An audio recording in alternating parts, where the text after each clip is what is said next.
Hi guys, I'm Kat and welcome back to my channel and welcome to September. It's crazy that it's already September.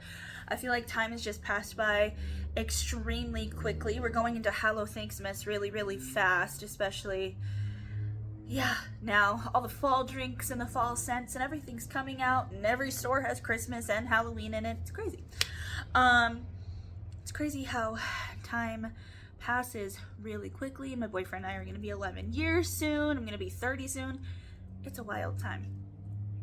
But I hope everybody has been doing well and is enjoying their fall season, because in my mind, the second it hits September, it's fall. So today we are going to be talking about something that I find very fascinating and something that I'm a big fan of. I have done a lot of videos about urban legends because I love urban legends and stories, and I love folklore because, in my opinion, urban legends and folklore come from a place of truth. While they are stories, and some of them can seem very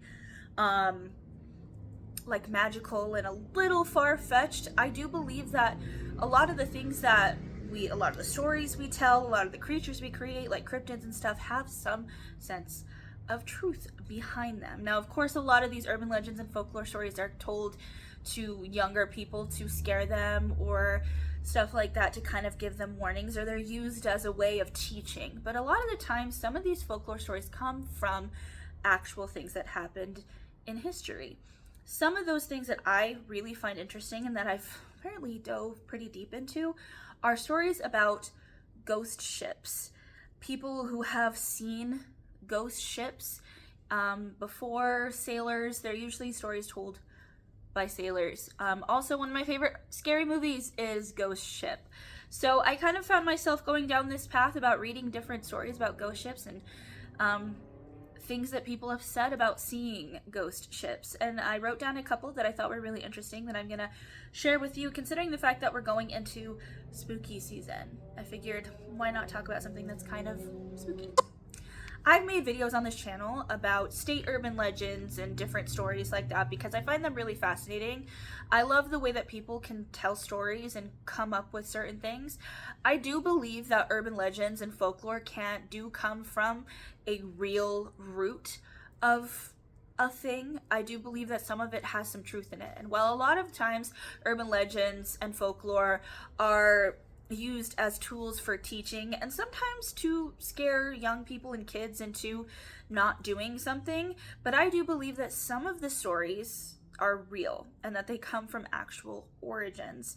And to me, that makes it a little bit creepier. But you know, when we see certain pictures and certain things, and like, we're afraid of the dark, and a lot of people believe that it's because we can't see. That's why fire was created, or the use of fire started happening, why we started using fire.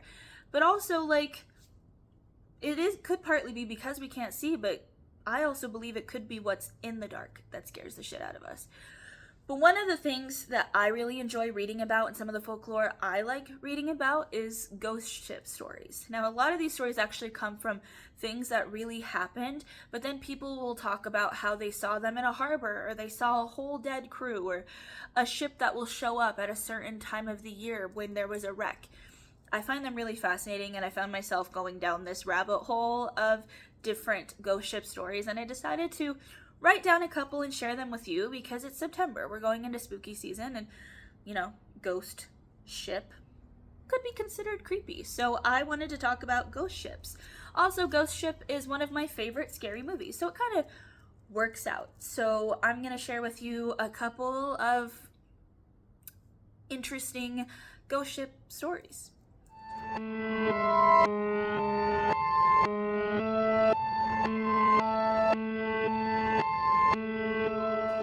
The first ghost ship that we're going to talk about is the Octavius. The Octavius was a cargo ship that was taking cargo from London to China in 1761. The captain wanted to kind of shorten the trip because from London to China it's pretty far, especially by boat. And so he decided he wanted to take the Arctic Passage. This was really dangerous though, because not a lot of people made this trip successfully, if not no one, because the Arctic Passage gets extremely cold, and the body can only handle so much freezing temperatures before it shuts down like a machine. But of course, most people decide, it's not going to happen to us. We're going to make it through just fine. So he decided to take the Arctic Passage. And unfortunately, the Octavius went missing for 13 years, and nobody knew what happened to it. Until 1775, when a whaling ship called the Herald found the Octavius just floating off the coast of Greenland in very cold waters. So the Herald's crew decided they wanted to go investigate this ship because it's just floating adrift, and curiosity kind of gets ya. So they decide to board the ship. As they're investigating the ship, they find the crew below deck frozen solid. And the captain was in his office or quarters, wherever it's called on a ship, I'm not sure. But he was found frozen solid, upright, sitting at his desk in the middle of writing a captain's log that was dated for 1762. So he was literally in the middle of writing it and then froze to death, which is possible with how cold it gets there. But the crew of the Heralds obviously got spooked, because I would too. I'd get pretty freaked out by that. And they left the ship immediately. And they just kind of left it there to float. And then eventually, nobody ever saw the ship again. These people were just traveling. Like, some of them were probably crew, but some of them were probably just people trying to get from one place to another, from London to China. And they froze to death. And that would be quite painful. It wouldn't necessarily be a quick death. And I actually got really curious about what happens to the human body and what is the coldest temperature that the human body can handle, depending on the person, and how cold does the Arctic Passage get. And I started to kind of do the Google thing, and so I looked it up, and I find it really fascinating. So the Arctic Passage can get to negative 79.6 degrees Fahrenheit to negative 92.2 degrees Fahrenheit. In the Central Siberian Arctic Passage, the average is negative 35 degrees Fahrenheit. And in North America, the average is negative 30 degrees Fahrenheit to negative 20 degrees Fahrenheit. Very chilly. That's very, very chilly. So, according to some of the Google searches I did, they did hold an experiment of holding a body underwater for cold icy water for a long time, and the lowest the body can survive is 56.7 degrees Fahrenheit. But that does depend on the person, and it didn't really say if they were fully clothed or not, but according to that, the lowest you can get to is 56.7 degrees Fahrenheit. But your body will start to shut down way before you even reach that temperature. There is a very high chance you would die before you even got to the 56.7 degrees Fahrenheit.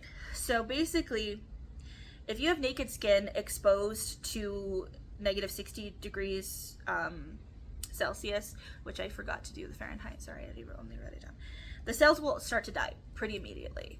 So the second your skin touches, your face, your nose, your hands get hit by these freezing temperatures, the cells in your skin start to die pretty automatically. If the entire body is exposed to those low temperatures, you can die pretty instantly. Depending on, say you guys were huddled together, right? Because they were probably huddled together to try to save temperature. You probably wouldn't die as quickly, but it would be quite painful. Your eyes and your nose would automatically get frostbite, and breathing in temperature that cold would cause significant damage to your lungs, and it would cause the cell walls to have damage. So even if you survived, your lungs would be damaged, and you could potentially die anyway. I've been in really cold temperatures before, and it hurts to breathe in when it's wet.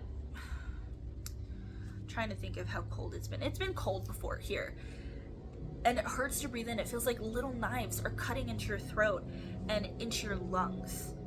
So can you imagine being in the Arctic Passage when it's negative 35 or 30 degrees Fahrenheit or negative 92.2 degrees Fahrenheit. A little fucking cold. But I also wanted to kind of figure out like what exactly happens to the human body, right? Because we're supposed to be at 98.6 degrees Fahrenheit. That's when it's at our safe temperature. So if your internal temperature drops 95 degrees, humans can actually experience hypothermia at 96 degrees Fahrenheit. We can. Now, I'm sure there's certain circumstances, but if your internal temp drops below 95, you can start to experience hypothermia. At 86 degrees, you can become unconscious. Like, completely just unconscious. If your internal temp gets below 77 degrees Fahrenheit, you will go into cardiac arrest. Most humans can't really survive if your temperature drops below 75. Most of the time, you will die. We are supposed to stay at 98.6. That's why when you have a fever, whether it's too high or your temperature is too low, it's dangerous because you can literally freeze to death.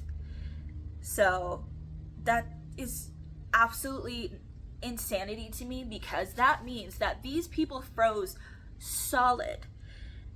The captain froze upright in the middle of writing, which means the temperature was so low that they froze to death. They probably went unconscious and then went into arrest and just froze. Granted, they were missing for 13 years, so they were in the Arctic Passage for a while, and it's cold by Greenland, I'm assuming. But he froze while writing in 1762. That was a year after they left. So that means they only survived a year of travel, and then they died. To me, that's nuts. Like, I complain when it's cold here. When it gets to like 60 degrees here, I complain like a little bitch. But being in the Arctic Passage where you froze to death and froze solid is wild to me. And it is said that you still see this ship on the coast of Greenland, and that you see these frozen ghosts, essentially. And I think that's really, really fascinating, but also really, really sad. And this captain just wanted to get the cargo to China, but his hubris and his ego made him make a really bad decision, and that costed him his and his crew's life. The next ship we're going to talk about, I'm probably going to mispronounce, so I forgive me, I apologize. But we're going to talk about the Orang Medan. So the Orang Medan was a Dutch freight ship that sent out a very creepy distress call. And this distress call was intercepted by a ship called the Silver Star. Basically, the distress call was saying that the captain and the crew are dead all over the charter room and the deck. And then it completely went silent. And then the last thing that came through was the words, "I die."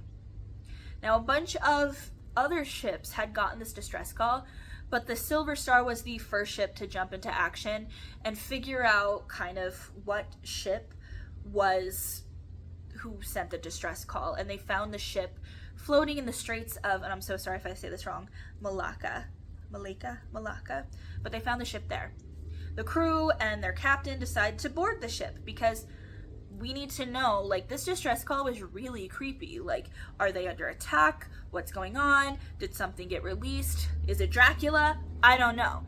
So they decide to get on the ship and investigate, and immediately they find bodies everywhere. On the decks, in the bridge, everywhere. Even the ship's dog was dead. And the looks on their faces were as if they died in immense, awful, terrible pain. But what was really creepy about this was that there was no evidence of harm to the bodies. There was no evidence of attack. There was no evidence of anything. No physical marks on their bodies showing what they died for, yet they look like they died in extreme pain, which I go back to Dracula, right? So like the Dawn Trader, not the Dawn Trader, that is Narnia. The Demeanor, that movie. It also reminds me of that movie. But they have no physical attributes of being attacked or being in pain. So the Silver Star is probably very creeped out and they want to investigate more, but they start to notice this smell of smoke. And so unfortunately they can't investigate anymore and they immediately get off the ship. And the second they get off the ship and sail away, the Aran Medan explodes. It just completely explodes. And it's really lucky that they got off the ship, because if they wouldn't have smelled smoke, they would have died. Even to this day, nobody knows what happened between the distress call and when the Silver Star arrived. Nobody has any idea. There are some speculations. Some people believe that it could be that the Medan was transporting biological weaponry or something like that to Japan, and maybe something got leaked out and then they died because whatever chemical or whatever it was could have killed them painfully.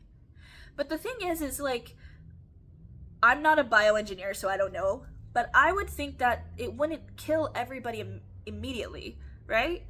Like within seconds. But maybe there are things out there that it would kill them immediately within seconds. Other people speculate it was the ship itself, that the ship murdered her crew, that maybe something mystical or supernatural killed the crew. But nobody knows. Nobody knows why all of these people died painfully with no physical attributes. Now, to me, the logical side, maybe there was biological weaponry and it got released, but then the other part of me is like, that's really weird to me. Like seconds, within seconds, they got out a distress call.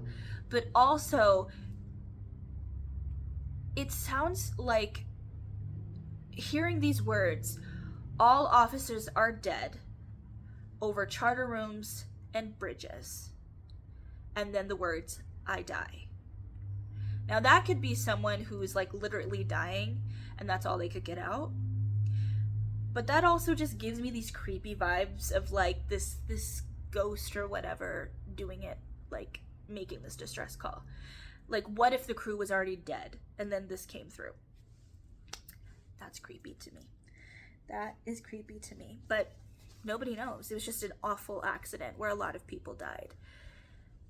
But I do find it very interesting. And it does remind me of Dracula on the ship in the Demeanor. And it reminds me of Ghost Ship a little bit. And when I found this story, it kind of creeped me out because, like, I don't know, just the distress call was a little creepy to me. A little creepy. Those are two ghost ship stories that I found really fascinating and a little bit spooky. One of them was just error, human error, and one of them could have been human error, but could have also been something a little bit higher level. I don't know. I wasn't there. But there's a lot of folklore behind ghost ship stories, especially people who live close to the ocean and like sailing places. What is it called? I can't remember. Or a lot of sailors tell stories. They tell little sea shanties and they tell stories about these creepy things that happen on the ocean and happen on boats. And I believe them 100%. There's a lot of energy that comes from the water. And a lot of things we don't know still. So, and I just find them really, really fascinating. And like I said, a lot of folklore and stories are warnings or teachings.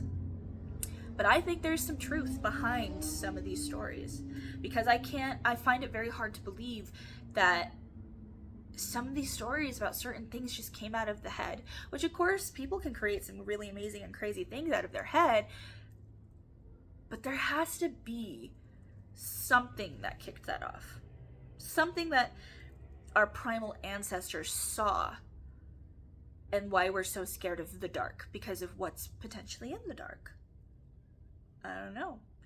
But if you like folklore and ghost stories and stuff like that, let me know.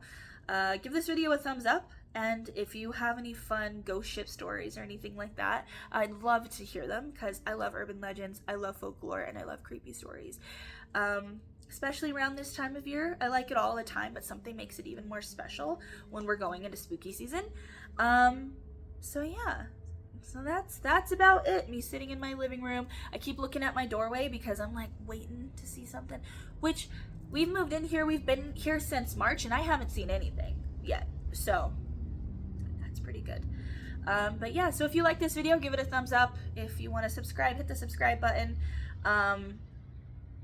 And hit the bell notification so you can be notified whenever I post. I do have some stuff coming up literally in 2 weeks, so I'm gonna have more content to film now that I'm better for the most part mentally. I do want to get back into making videos because it's fun for me and it's very therapeutic, and I love spooky shit. I want to start talking about spooky shit more because that's one of the things that brings me joy. So yeah, thank you for joining me in this video, and I hope that you have a wonderful day and a beautiful night. And this is Kat signing off. Bye.